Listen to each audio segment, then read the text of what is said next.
আদালত এটা বলেছেন যে সরকার এইভাবে করে করতে পারে, চাইলে সরকারের হাতে অন্য ভাবে করারও সুযোগ আছে, আমি যতটুকু বুঝেছি। তো এখানে একটা বিষয় আপনি খেয়াল করেন রিচার্ড, হাইকোর্টের রায়টি যখন বাতিল চেয়েছিলেন এই মামলার শুনানির সময় অ্যাটর্নি জেনারেল, তিনি অ্যাটর্নি জেনারেলকে উদ্ধৃত করে কিন্তু আমরা একটি খবর প্রকাশ করছিলাম, আমরা মানে সকল গণমাধ্যমে একটি খবর বলছিলাম যে অ্যাটর্নি জেনারেল বলছেন যে কোটার বিষয়টি সরকারের পলিসিগত বিষয়, সেখানে আদালত হস্তক্ষেপ করতে পারে না।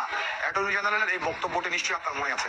তো সেই জায়গাতেই এখন যে ব্যারিস্টার শাহ মঞ্জুরুল হক যে প্রতিক্রিয়াটি দিলেন, আমি যেটি মনে করছি যে ব্যারিস্টার শাহ মঞ্জুরুল হক ওই যে অ্যাটর্নি জেনারেল বলেছিলেন যে পলিসিগত বিষয় কোটার, সেখানে আদালত হস্তক্ষেপ করতে পারে না, সেই কারণেই এই বিষয়টি আসছে। অর্থাৎ এটি আদালত একটি ডিরেক্টিভ দিয়েছেন সরকারকে যে কোটার ক্ষেত্রে এই হচ্ছে বিষয়, এই নীতিটি অনুসরণ করা যেতে পারে। তো এখানে সরকার চাইলে এটার মধ্যে কম বেশিও করতে পারে।